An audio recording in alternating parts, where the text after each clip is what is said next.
பல்கலை சமுதாய வானொலி நேயர்கள் அனைவருக்கும் மகிழ்வான வணக்கங்கள். உழைப்பின்றி ஊதியமில்லை, உழைப்பே உயர்வு தரும். இந்த மாதிரியெல்லாம் நிறைய பொன்மொழிகளை நம்ம கேட்டிருப்போம். சரி, இந்த தொழிலாளர் தினத்துக்கு நம்ம வானொலியில சிறப்பான நிகழ்ச்சியா எதை கொடுக்கலாம்னு நினைக்கிறீங்க? நம்ம அழகப்பா பல்கலைக்கழக தமிழ் துறையினர் ஒவ்வொரு சிறப்பான நாளுக்குமே ஒரு சிறப்பு கவியரங்கம் நம்ம கிட்ட பகிர்வாங்க. இந்த முறை ஒரு வித்தியாசமாக நம்மிடையே ஒரு நாடகத்தை தர இணைகிறாங்க. காரைக்குடி அழகப்பா பல்கலைக்கழக தமிழ் துறையினர் வழங்கும் உழைப்பின் வாரா உறுதிகள் உளவோ அப்படிங்கிற தலைப்புல தான் இந்த வாரம் இந்த நாடகத்தை கேட்க போறோம்.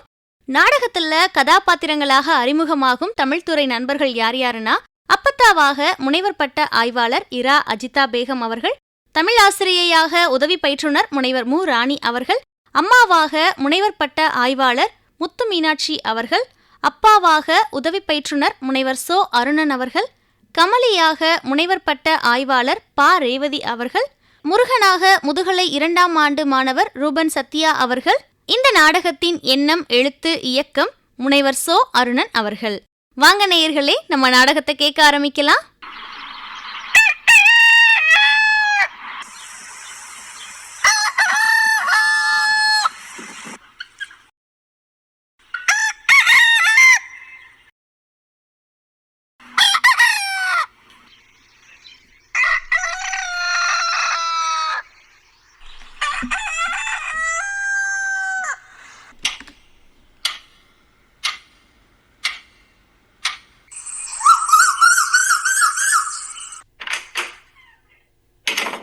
ஏண்டி கமலி, இந்நேரம் ஆயிடுச்சு, நீயும் உங்கள் அண்ணனும் கிளம்பாமல் இருக்கீங்களே, உங்கள் அப்பாவும் இன்னும் கிளம்பாமல் இருக்காரு.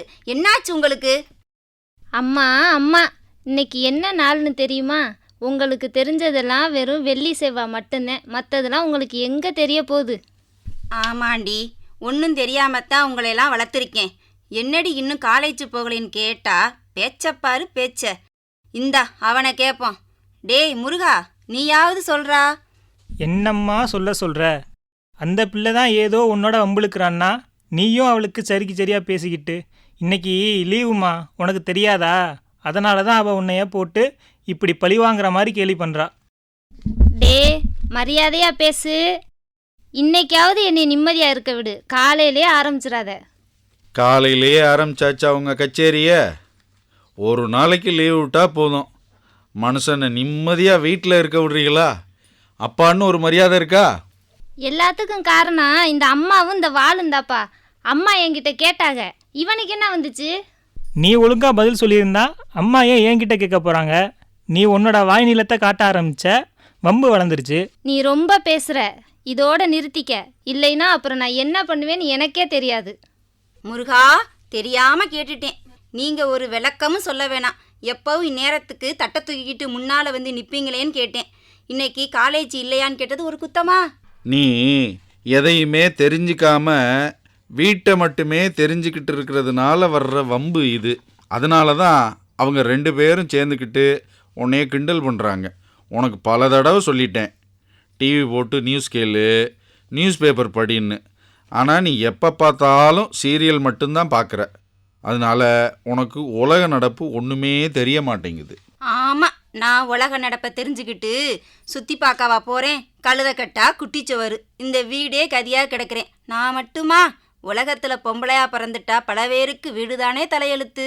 அதுதான் நீங்கள் பண்ணுற தப்பு. கிணத்து தவளை கிணறு தான் உலகம்னு நினச்சிச்சான். அது மாதிரி நீங்கள் வீடு தான் உலகம்னு நினைக்கிறீங்க. உண்மையாலுமே வீடு தான் உலகம், அதை மறுக்கலை. ஆனால் உலகமும் ஒரு வீடு மாதிரி தான். சரி சரி, 2 பேரும் சண்டை போட்டுக்காதீங்க. அம்மா என்ன சொன்னாலும் மாற போகிறதில்ல. அப்பத்தா வரிசையில் அடுத்து அம்மா. ஆமாண்டி, மறந்துடாத, அந்த வரிசையில் அடுத்து நீந்தேன். போமா போ. நான்லாம் ஒன்றை மாதிரி இருக்க மாட்டேன். எங்கள் உலகமே தனி. நாங்கள்லாம் புதுயுக பெண்கள். நீங்கள் என்னவா வேணாலும் இருந்துட்டு போங்க. இன்னைக்கு சாப்பாடை பற்றி பேசுவோம். காலையில் சாப்பாடு பண்ணட்டுமா வேணாமா? நீங்கள் காலேஜுக்கு போகிறீங்களா இல்லையா? இதுக்கு தான் இவ்வளோ பெரிய பட்டிமன்றம் நடத்துறீங்க. அம்மா, இன்னைக்கு உழைப்பாளர் தினம். அதனால் எங்களுக்கு காலேஜு, அப்பாவுக்கு மில்லு எல்லாம் லீவு. இன்னைக்கு எல்லாரும் வீட்டில் தான். உன் விருப்பம் போல் தயார் பண்ணிக்கலாம், ஒன்றும் அவசரம் இல்லை. ஓ அதுவா? உழைப்பாளர் தினமும் கேள்விப்பட்டிருக்கேன். இப்போத்தான் எல்லாத்துக்கும் தினம் வந்து போச்சே, அது மாதிரி தானே? ஆமாம், உழைப்பாளிகளை பெருமைப்படுத்துகிற தினம் இது. அப்பா மாதிரி கடுமையான உழைப்பாளிகளுக்கெல்லாம் அவங்க கம்பெனியில் விருது கொடுத்து மரியாதை பண்ணுவாங்க. இது போல பல கம்பெனிகளையும் நடக்கும். அது சரி, உழைப்பாளிங்கன்னா எப்பவும் ஆம்பளைய மட்டும்தான் சொல்றிய. பெண்களுக்கு உழைப்பாளர் தினத்துல உரிமை இல்லையா என்ன? உங்க அப்பா வேலைக்கு போய் மில்லில் பாடுபட்டு உழைக்கிறது மட்டும்தான் உழைப்பா? நாங்களும் தான் 4 பூரா மாடா கிடந்து வீட்டில் உழைக்கிறோம். ஓடா தேய்கிறேன், பத்தாதுக்கு வெளி வேலைன்னு ஏதாச்சும் வந்தால் அதையும் செஞ்சு சம்பாதிக்கிறேன். ஆனால் என்னை எப்போவாவது உழைப்பாளின்னு சொல்லியிருக்கீங்களா? ஆமாம்மா, நம்மளை இந்த உலகம் எப்பவுமே கண்டுக்க மாட்டேங்குது. நம்ம எவ்வளவு உழைச்சாலும் நமக்கு மரியாதையே இல்லைம்மா. நீயும் சமய பார்த்து பேசாத கமலி. உங்கள் காலேஜில் ஏதாச்சும் விழா நடந்தா அப்பாவை தானே கூட்டிக்கிட்டு போகிற. ஒரு தடவை உங்கள் அப்பா ஒரு பேரண்ட்ஸ் மீட்டிங்க்கு வர முடியலைன்னு என்னை கூட்டிகிட்டு போனேன். அப்போ கூட அப்பா என்ன பண்ணுறாருன்னு கேட்டதுக்கு மில்லில் சூப்பர்வைசர் பெருமையாக சொன்னேன். என்னைய பார்த்து அம்மா என்ன பண்ணுறான்னு கேட்டதுக்கு வீட்டில் சும்மா தான் இருந்தாங்கன்னு சொன்னியே. ஒரு பொம்பளை பிள்ளையே பொண்ணோட கஷ்டங்களை புரிஞ்சுக்கல, அவங்க மரியாதை கொடுக்கல அப்படின்னா ஆம்பளைங்க மட்டும் எப்படி மதிப்பாங்க? நல்லா கேட்டம்மா, நல்லா கேட்ட. இதைத்தான் பாரதியாரும் கேட்டாரு.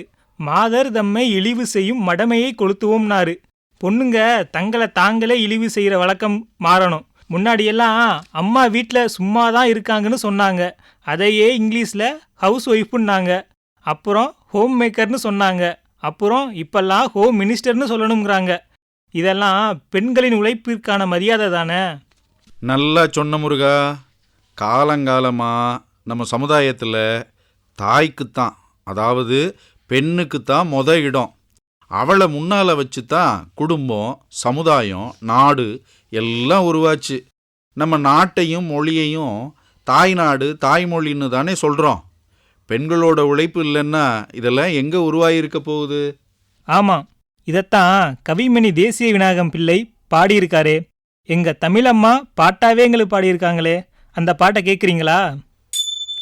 மங்கையராக பிறப்பதற்கே நல்ல மாதவம் செய்திட வேண்டும் அம்மா.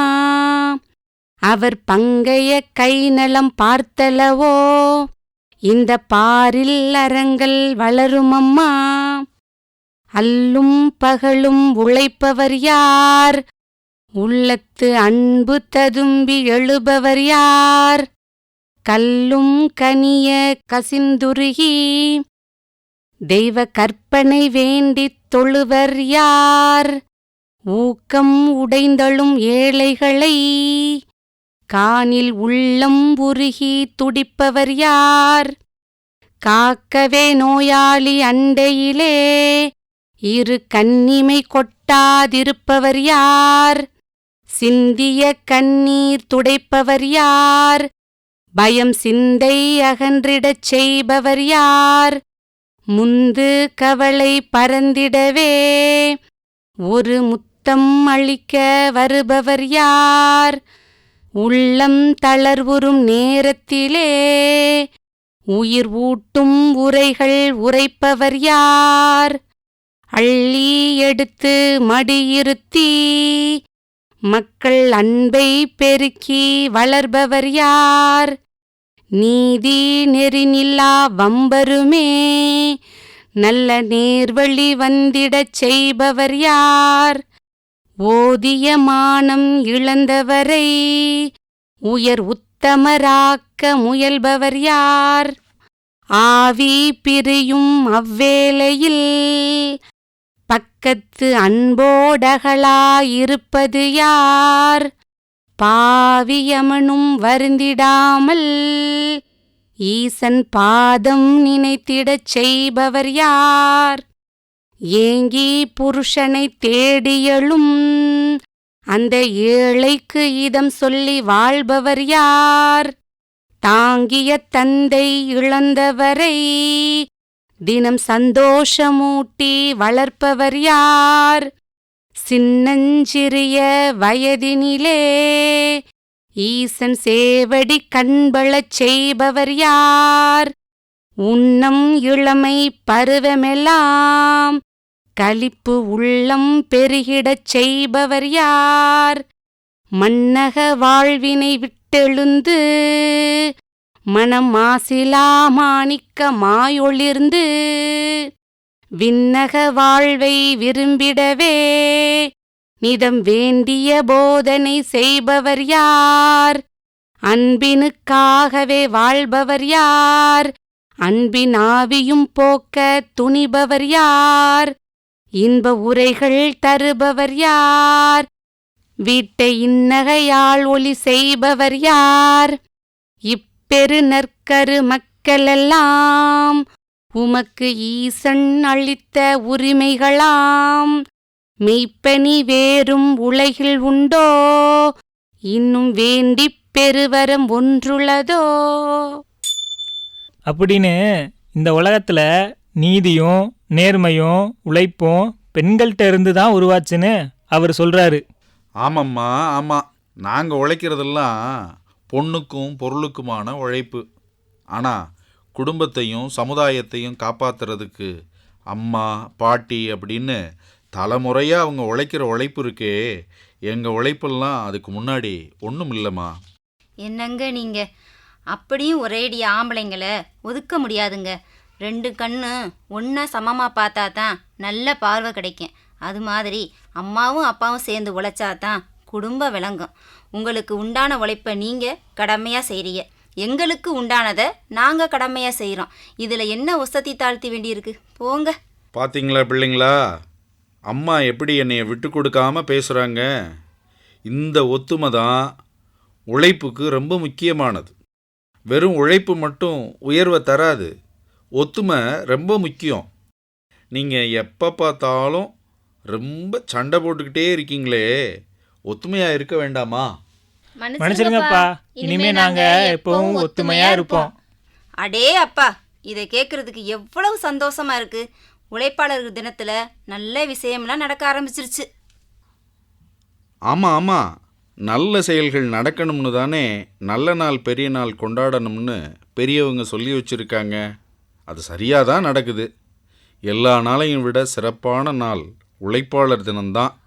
அது பற்றி உங்களுக்கு தெரியுமா கண்ணுங்களா? ஓ, நல்லா தெரியுமே. பழங்காலத்துலலாம் வேலைக்கு போனால் 12 மணி நேரம் கண்டிப்பாக கடுமையாக உழைக்கணும். அந்த நிலைமையை மாற்றி ஒரு நாளைக்கு 8 மணி நேரம்தான் உழைக்கணும்னு மாற்றத்தை கொண்டு வந்த நாள் தான் மே 1. அதைத்தான் உழைப்பாளர் தினமாக கொண்டாடுறோம். இது எப்போ நடந்துச்சுன்னா 1886 அமெரிக்காவோட சிக்காகோ நகரத்தில் நடந்த தொழிலாளர் போராட்டத்தோட அடையாளமாக தான் மே 1ஆம் தேதியை தொழிலாளர் தினமாக கொண்டாடுறோம். உலகம் பூராவுமே தொழிலாளர்களுக்கு ஆதரவாக பெரிய புரட்சிகள் நடந்திருக்கு. ரஷ்யாவில், பிரான்ஸில், இன்னும் பல நாட்டில் தொழிலாளர்கள் தங்களோட உரிமைகளுக்காக போராட்டம் நடத்தியிருக்காங்க. நம்ம நாடு மாதிரியான வளரும் நாடுகளில் இன்னும் தொழிலாளர் போராட்டங்கள் நடந்துக்கிட்டு தானே இருக்கு. ஆமாம், தொழிலாளிங்க ஏன் போராடணும்? முதலாளிங்க யாரும் போராடின மாதிரி தெரியலையே. நல்லா கேட்ட ஒரு கேள்வி. முதலாளிங்க எதுக்காக போராடணும்? அவங்களோட ஒரே பலம் பணம் தானே. அதை வச்சு அவங்க எதை வேணாலும் வாங்கிடலாம். அதனால அவங்க போராட மாட்டாங்க, போராட வேண்டிய தேவையும் இல்லை. தொழிலாளிங்களோட பலவீனம் பணம், வாழ்க்கையோட அடிப்படை தேவையும் அதுதான். அதுக்காக அவங்க போராடித்தான் ஆகணும். முதலாளிகளுக்கு எவ்வளவு பணம் இருந்தாலும் உழைக்கிறதுக்கு தொழிலாளிங்க தேவைப்படுறாங்க. அதனால் அவங்கள நம்பி இவங்களும், இவங்கள நம்பி அவங்களுமா தான் வாழ வேண்டியிருக்கு. அது சரிங்கப்பா, நீங்கள் மில்லில் சூப்பர்வைசர். நம்ம ஐயா அந்த காலத்தில் என்ன வேலை பார்த்தாங்க? அந்த கதையை உங்கள் அப்பத்தா சொல்ல கேட்கணும். உங்கள் அப்பத்தாவை கேட்டு பாரேன். ஆமாம் ஆமாம், அப்பத்தா சின்ன வயசுலேருந்தே சொல்லுவாங்க, நம்ம ஐயா பெரிய கப்பச்சீமான்னு. அது என்னன்னு அப்போ புரியலை, இப்போ தெளிவாக புரியுது. ஐயா வெளிநாடுகளில் போய் சம்பாரிச்சாரா அப்பத்தா? அடியே சத்தமாக கேளு, உங்கள் அப்பத்தாவுக்கு சரியாக காதில் விழாது. நல்லா தாண்டி கேட்குது. நீங்கள் பேசுனதெல்லாம் கேட்டுட்டு தான் இருந்தேன். இந்த காலத்துலலாம் என்ன உழைக்கிறாங்க? அந்த காலத்து மனுஷங்களோட உழைப்பு மாதிரி வருமா? வீட்டு வேலையோ காட்டு வேலையோ முரட்டுத்தனமாக செய்யணும். நீங்கள் சொல்கிற மாதிரி அந்த காலத்தில் ஆம்பளை பொம்பளை பேதம்லாம் இல்லை. இரவு பகல்னு கிடையாது. ஓய்வு ஒளி இல்லாமல் மாங்குன்னு பாடுபடுவாங்க. இப்போ உங்கள் காலத்துக்கு மெஷின் வந்துருச்சு. அந்த காலத்தில் எந்த வசதியும் இல்லை. தண்ணி குடத்தை எடுத்துக்கிட்டு மைல் கணக்கில் நடந்துக்கிட்டு இருப்போம். ஆடு மாடு மேய்க்க, விறகு பொறக்க, நாள் நல்ல நாள் பெரிய நாள்னு ஊருக்கு போக எல்லாமே நடதேன். நீங்கள் என்னடானா இந்த காலத்தில் இந்த இருக்கிற கடைக்கு போக மோட்டார் சைக்கிள் தான் போவோங்கிறீங்க. இன்றைக்கி வீட்டுக்கு 4 காரு நிற்கிது. ஆனால் அந்த காலத்தில் வீட்டில் மாட்டு வண்டி இருந்தாலே பெரிய விஷயந்தேன். உங்கள் ஐயாதான் இந்த ஊர்லையே முதல்ல கடை கடந்து போனவுங்க. எங்கெங்கேயோ போய் வியாபாரம் கணக்குன்னு சுற்றுனவுக. மனுஷன் மகாராசன். எல்லாத்தையும் எல்லாருக்கும் கொடுக்கணும்னு வாரி வாரி இறப்பார். இப்போ நீங்கள் சொன்னீங்களே உழைக்கிறவங்கன்னு, அதையத்தான் உங்கள் ஐயாவும் சொல்லுவார். உழைக்கிறவங்களுக்கு அவங்க வேர்வை காய்கிறதுக்குள்ளே கூலியை கொடுக்கணும். அவங்களுக்கு கிள்ளி கொடுக்கக்கூடாது, அள்ளி கொடுக்கணும்னு எப்போவுமே உழைக்கிறவங்களோட சமமாக பேசுவார். அவர் காந்தி மகாத்மாவோட சீடர் வேறையா. அதனால் காந்தி என்ன சொன்னாலும் அப்படியே செஞ்சுவிடுவார். தீண்டாமல் கூடவே கூடாது. உழைப்புல பெருசு சிறுசு ஏற்றத்தாழ்வு இல்லையே இல்லை. எல்லாமே சரிசமந்தான் பேசுவார். பேசுனது மட்டும்தான் இல்லை, செஞ்சும் காட்டினார். ஏன் முருகா, நம்ம வள்ளல் அழகப்பர் ஐயா கூட அப்படித்தானே? அவரை பிரதமர் நேரு சமதர்ம முதலாளின்னு சொல்லியிருக்காரே, உனக்கு ஞாபகம் இருக்கா? ஆமாம் ஆமாம், அவர் கூட காந்தியடிகளோட சீடர் தானே. அந்த காலத்தில் எல்லோரும் புரட்சியாளர்களாக தான் இருந்திருக்காங்க. ஆமாண்டா முருகா, உங்கள் ஐயா அந்த வள்ளல்கிட்டையும் கொஞ்ச நாள் வேலை செஞ்சவுகதேன். அவங்க சொல்லுவாங்க, இந்த உலகத்திலேயே உருவாக்கினவுக உழைப்பாளிக தான்னு சொல்லுவாங்க. பாரதிதாசன் பாட்டெல்லாம் சத்தம் போட்டு பாடுவார், மேடை போட்டு பேசுவார். ஆமாம் அப்பத்தா, பாரதியாரோட அந்த பாட்டெல்லாம் எனக்கு நல்லா தெரியும். எங்கள் தமிழம்மா அடிக்கடி சொல்லுவாங்க. என்னோட செல்ஃபோனில் அவங்க பாடினதை அப்படியே பதிவு பண்ணி வச்சுருக்கேன். கேட்குறீங்களா? ஐயா ராசா, எத்தனை வருஷமாச்சு அந்த பாட்டை கேட்டு. உங்கள் ஐயா பாடி கேட்கணுமே. நீ போடியா கேட்பான்.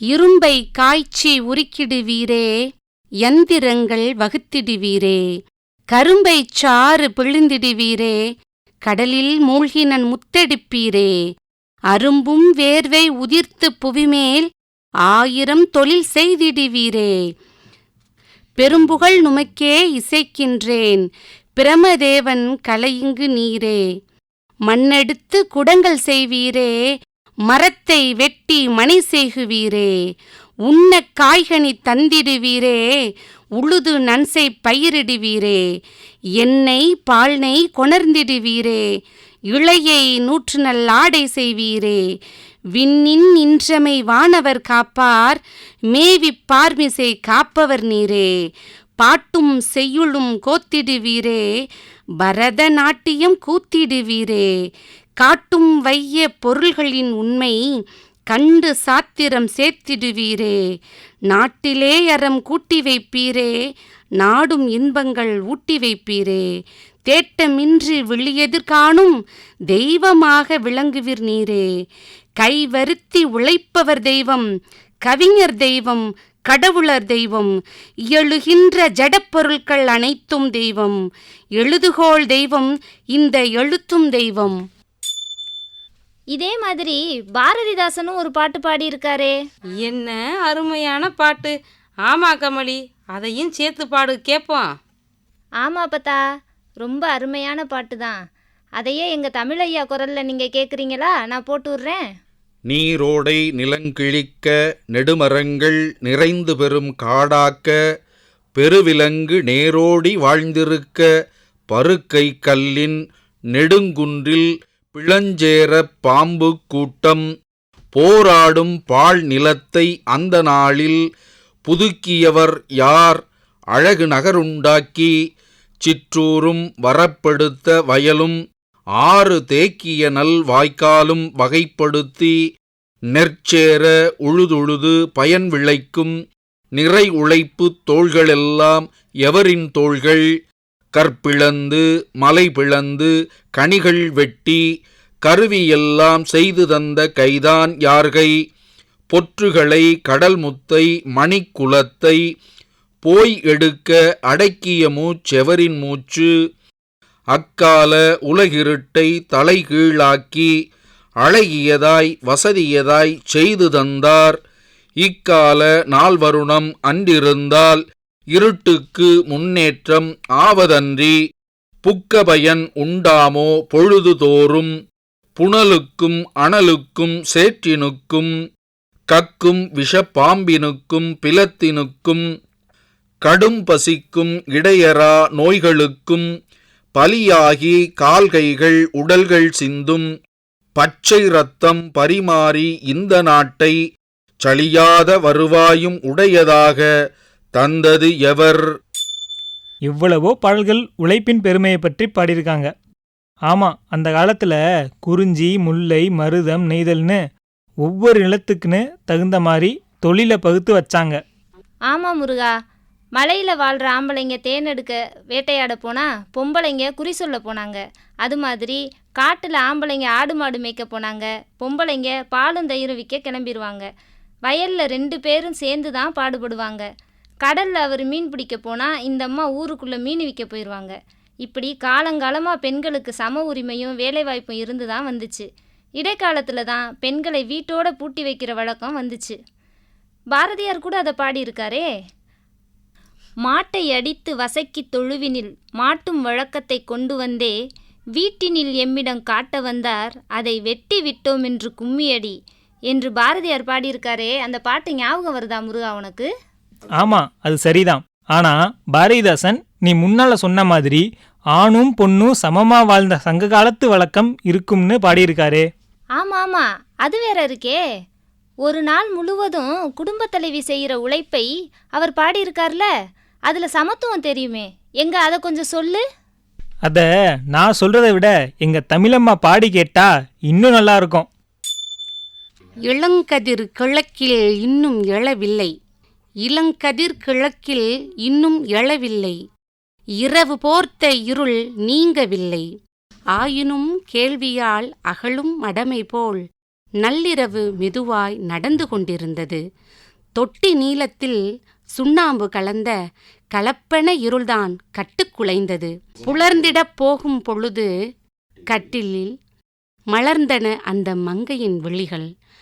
பரந்தனல் பச்சை பசுங்கிளி, மாடு கறந்தனள், வீட்டை நிறம் புரிந்தனள், செம்பு தவளை செலும்பொன்னாக்கினள், பைம்புணல் தேக்கினாள், பற்ற வைத்த அடுப்பினில் விளைத்த அப்பம் அடுக்கி, குடிக்க இனிய கொத்துமல்லி நீர் இறக்கி, பாலொடு சர்க்கரையிட்டு நிறக்க அன்பு நிறைய பிசைந்த முத்தான வாயாள் முழுநிலா முகத்தாள் அத்தான் என்றனள் அழகியோன் வந்தான்.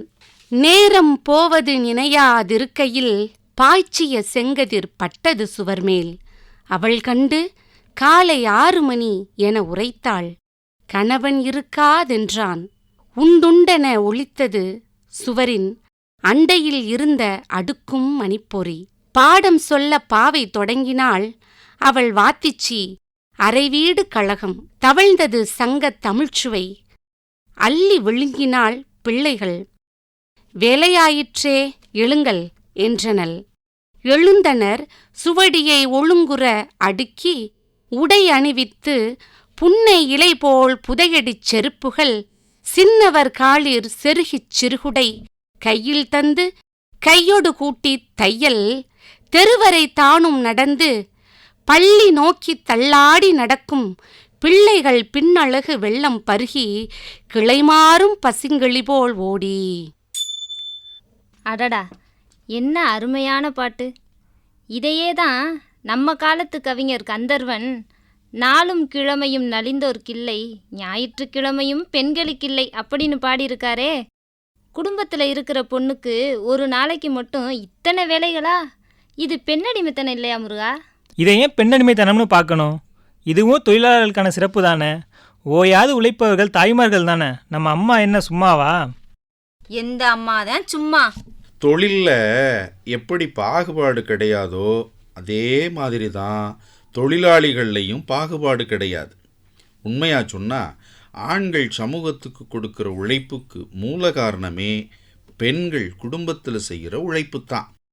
பெண்கள் வீட்டில் உழைக்கிற உழைப்பால் தான் நாடும் சமுதாயமும் முன்னேற்றம் அடையுது.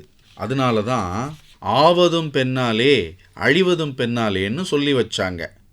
இது பிற்போக்குத்தனம் இல்லை, உழைப்பின் பெருமையை சொல்கிற முற்போக்கு சிந்தனை தான். எப்படியோ நீ இழுத்த வம்பில் ஒரு நல்ல காரியம் நடந்திருக்கு. தொழிலாளர்கள் தினத்தில் தொழிலாளிகளை பற்றியும் தொழிலை பற்றியும் உழைப்பை பற்றியும் பெண்களுக்கான பங்களிப்பை பற்றியும் இத்தனை தெரிஞ்சுக்கிட்டோம்ல. டே வேணா மறுபடியும் வம்புழுக்காத. மறுபடியும் ஆரம்பிச்சிட்டிங்களா? இல்லம்மா இல்லை, இனிமே நாங்க தொழிலாளிகள் மாதிரி ரொம்ப ஒத்துமையா இருப்போம். எங்களால முடிஞ்ச உதவிகள் எல்லாம் உங்களுக்கு செய்ய போறோம். நாங்களும் தொழிலாளர்களா மாற போறோம். எல்லாருக்கும் தொழிலாளர் தின நல்வாழ்த்துக்கள். என்ன நேயர்களே, இந்த நாடகம் உங்க எல்லாருக்கும் ரொம்ப பிடிச்சிருக்கா? அப்போ மறக்காம நம்ம அழகப்பா பல்கலை சமுதாய வானொலியின் மின்னஞ்சல் முகவரிக்கு உங்களுடைய கருத்துக்களை அனுப்புங்க.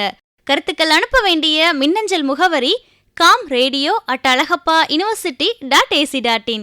இந்த நாடகத்தை நம்ம கூட பகிர்ந்துகிட்ட காரைக்குடி அழகப்பா பல்கலைக்கழக தமிழ் துறைக்கு நம்ம அழகப்பா பல்கலை சமுதாய வானொலியின் நன்றிகள். மேலும் இந்த நிகழ்ச்சியானது நம்ம அழகப்பா பல்கலை சமுதாய வானொலி மற்றும் அழகப்பா பல்கலைக்கழகத்தின் இன்டர்நெட் ரேடியோ, ஸ்பாட்டிஃபை, கூகுள் பாட்காஸ்ட்லையுமே நீங்கள் கேட்கலாம். நன்றி நேயர்களே.